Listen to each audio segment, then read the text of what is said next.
Welcome back to Whiskey Bros, where we review whiskeys. Today, we have something special. I think it's something special. I was going to ask you, what's hiding underneath this pretty orange microfiber cloth? What could this tiny little thing be?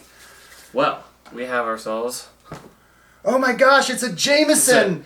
Oh, just what I was hoping for. Right, oh, your standard, your go-to. Yeah, absolutely. Yeah, at the bar. Oh, right. However, this one, if you take note, is the Irish whiskey Caskmates. They've got a couple... Caskmates. Yeah, Caskmates. Okay. So they've got a couple different variations of this one.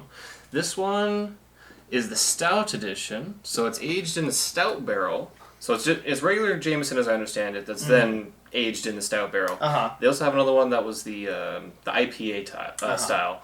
Yeah, full disclosure, I have tried this whiskey in the past, about a year ago, but it was while I was working in a bar, and the Jameson reps came by. Right. You said that's when they introduced this. They said it was pretty recent, and that was about a year ago. And I had literally maybe a quarter of a shot just to taste it. I remember liking it, but I never really dug into it. So this says here at the top that it's stout seasoned, chocolate hint of, it's hidden. Chocolate seasoned oak barrels, rich coffee, smooth hint of hops, stout seasoned, and that just repeats. So that's kind of interesting. So I think I'm getting where I've got for my score for this bottle. Yeah. So as always, it's a 0 to 5 score, yeah. And we go by what do we think of the bottle? Then what do we think of the aroma? What do we think of the taste? And then the conclusion. Right. But just quick rundown. Yeah. So I'm just going to pretend in my mind that this is a full-size... Right, because the full-size bottle looks identical. It's pretty much the same, but it larger. has the raised text, which I really need to look up what that's called. Because raised... I've been calling it indentation It's actually raised Jameson this time. Yes. Well done. True and true. Tried and true, indeed, sir. Anyways, so package score. I got mine written down. So I have a 3.0. 3.0. Oh, should I write it bigger? Yeah, I'll write it up. This is not big enough at all. I also wrote down 3.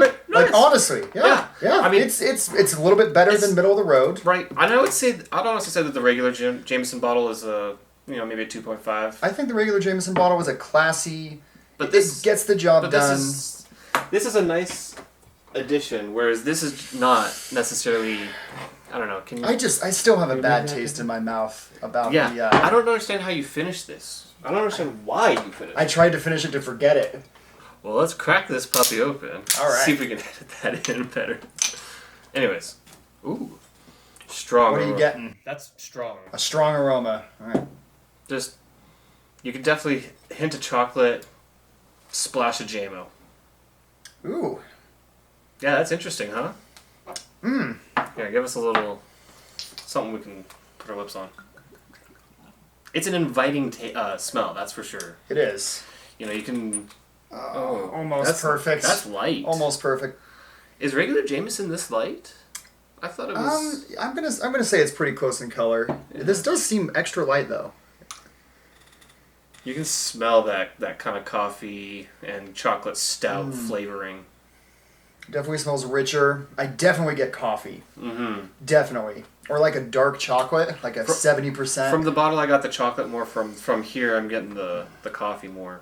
Inviting aroma. Mm-hmm. Not super different from typical Jameson, I would say. No, it's like they've said. It's Jameson that's been aged in the barrel. Yeah, there's a little something extra. So that's a nice aroma. It's not as inviting as the Singleton 12. The Singleton 12... Oh, nowhere near. No. But I'm just saying that Singleton 12, you smell it. Like, I was editing the video the other day, and both of our eyes just melt when we smell it. It smelled really good. But this is good. This is... So I wrote down my opinion. So I got my score. What did you do? What did you say? 3.0 again! Well, actually, I went 3.8. Oh, wow, okay. Because I said that was like a 4.2. Because I want to keep things like in relative, scale. So if I think that's a 4.2, and I think this is quite inviting, similar. That's fair. It's a nice... I'm going to go into every whiskey review completely fresh, like Groundhog's Day. I'm going to try to forget everything before. Wait, that's the opposite of Groundhog's Day. He remembers everything. Yeah, that's fair. Like the opposite of Groundhog's Day. I'm going to try to forget everything that came before and just go in with a new perspective every time. This is a nice... It smells good. Let's get a little taste in there. Yes, sir.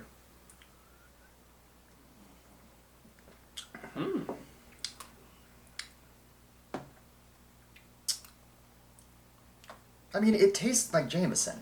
I don't taste the chocolate. Really. I don't taste any of the notes we were getting from the words on the bottle or from the aroma. Yeah. That tastes like Jameson. It's Jameson. It's definitely Jameson. Okay, a little on the back end.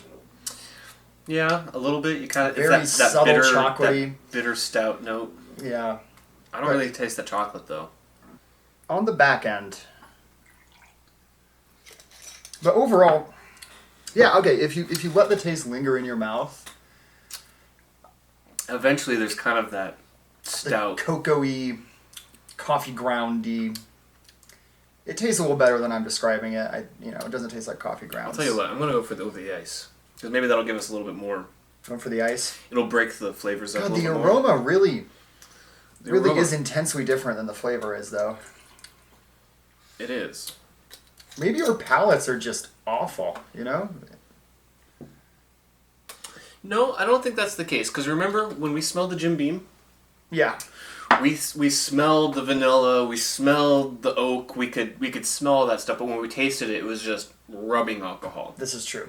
So and now that we've got a couple of videos, I like that we can actually refer to others, Of whiskeys. course. And Makes I it think easier, I think that's huge because this doesn't give you a rubbing alcohol flavor or feel. And I don't know. How would you describe the mouthfeel? I mean, I know that we're just incorporating mouthfeel with taste, but does it just taste like regular Jameson? You drink Jameson a lot more than what I do, so you. Jameson's my go-to shooting booze. If I'm gonna do like a pint and a shot, it's Jameson. Yeah, I remember we were at the bar a couple weeks ago, and they poured out a shot, and that was not Jameson. They shafted me. They clowned me. They tried to give me some really awful whiskey that was not Jameson, and the bartender sniffed it, and he was like, "No, that's not Jameson. Well, give me a free shot." Well, it turns out though that they said that the new guy was refilling the bottles. It's always the new guy.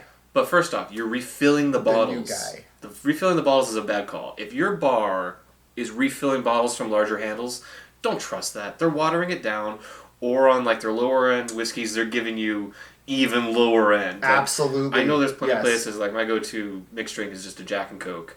There's lots of places that I go to, I know I'm not drinking Jack. Because I know that they're pouring bottles, and they're doing it. Sometimes the bar's got to do what the bar's got to do in order to make it tough economies and whatnot. We get that. Yeah. But it's not cool. And if you're charging that price, you should be given that price. Yeah. And that's if I'm paying $6 for a shot of Jameson and I get a $4 or $3.25 shot of whiskey, and they're telling me it's Jameson, it's insulting to my intelligence. Right. You think I'm not gonna know? Now maybe I'll call you out. Maybe 2 or 3 shots in, you might not know. But this was my first shot of the night. Right, yeah. I had just walked in. I asked for the first shot, and he tries to stiff me with a. No, I don't know that he. I don't think he knew about it. I don't think he knew. I don't think it was him. Because he was shocked as well. It was one of his coworkers. Because I was like, dude, I know my buddy drinks Jameson, and that's not the face of a man who just had a shot of Jameson. No, I almost died. Yeah. Well, I think I went blind. And then he and the coworker both had a taste, and they both were just flabbergasted. Anyway, to get back to this. Mouth feels the same as a Jameson. It's the same as a Jim Beam. It's watery. It's not syrupy. It's not sugary. It's not viscous. It's smooth. It's mellow. Yeah. Yeah. I feel like I hit more of that stouty, that oaky stout flavor here. I feel like I only put just enough in my glass to make it 50% water with the melted ice. So I need to. I definitely get a lot more. Top myself off a little bit here. Right here, I'm definitely tasting a little bit. No, I'm good. Want a little dash? Yeah, all right. Whoa, just a splash. Oh. Good thing you spilled right on my finger. Man down. No, man, not down. Man down. Man recovered. Oh, man, round the chair. All right. So for taste. Rich, smooth, just hints of an after flavor of a cacao or cacao. It's good. Honestly, I like it. I could sip this on the rocks. Yeah, I could for a while. Sit next to a fire, read a book. Yeah, smoke a pipe. Damn straight, buddy. Damn Skippy. Whiskey Bros know what's up. I like it. I mean, I think it's a little bit better than the regular Jameson, actually. I'm going to give it the edge on the regular JMO. I would agree that it is better than the regular JMO. Smoother. Because I think that the JMO gives me a little bit more of a burn. It's more of a... Yeah. Yeah, like the fire. Yeah. This is smoother, mellower, more easy drinking, more classy, more refined. Yeah. So what you got? 3.8. Damn. 3.5. I went 3.5. We're really very close on this so far. I think we're agreeing. We're all agreeing on this bad boy. Although I'm surprised you went so high on the taste with your aroma being only the 3. Like I might have in mind that they need to be a little bit linked because aroma and taste, smell and taste are very linked. My pad, my decision. This, gosh, frickin' darn it. Fair enough. All right. I think that's something when, like, we thought that the Jim Beam smelled really good, but it tasted awful. I think that's the closer that they are, the better the alcohol could be. Because we both thought that the Glenfiddich Singleton was very good on both the aroma and the taste. I honestly do think it tastes better than it smells. I don't think it smells bad. I just it's so smooth. There's like very little burn. There's only the right amount of burn that you want from an Irish whiskey. It doesn't make you flinch at all. I mean, it's just very smooth. Yeah. Easy going down, balanced, mellow, rich, deep. There's some there's nuance to it for a Jameson. And this is very similar kind of to the Jim Beam because they're both a standard whiskey that they've they've put into a barrel. In this case, a stout barrel. In the Jim Beam's case, a white oak barrel. So we need to find the IPA version of this little bottle, and then they didn't have it, did they? I didn't. I don't think. I don't remember seeing it there at the shop that we went to today. I don't think they did. So next time we go to the shop, if we see it, if one of us sees it, we should just grab it. We'll grab it for the next time. Compare and contrast. Yeah, and then we'll save this for that. Yeah, sounds like a plan. Okay, anyway. So for our scores, though, I just realized that what we need to be doing is we should take a little bit more time individually and actually face our own camera.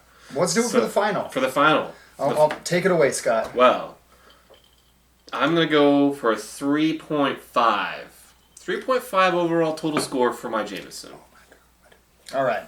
And I am going to go with a 3.4 overall score. Wow. Very close. This is the closest we've had so far, I think, for an overall score. I think so. I mean, we both hit 3.0 on the package. What was your aroma? 3? 3.8, and then 3.5. So what? It's going to be a 3.45, basically.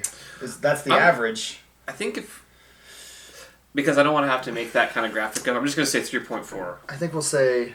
Or we either round down or we round up. We got to decide now. I think always round up. So it's 3.5. So it's 3.5 out. I like rounding up. Okay, we'll round up on that kind of... I think that the U.S. currency should round up. I think if it's 351, it should just be 4. I think... Or if it's 350, it should be 4. It's 349, it should be 3. Yeah. I really do. Get rid of the change. On a separate rant here. A tirade. Well, I almost said a tyrant. Tune in to the next episode for the tirade from Eli about currency. Tell you about U.S. coinage and the problems inherent with it. Yes. Yeah. Well, speaking of solving problems, you know what we need to solve here? What's that? A little goodbye to the trash can. Signing out. Later. Cheers, guys.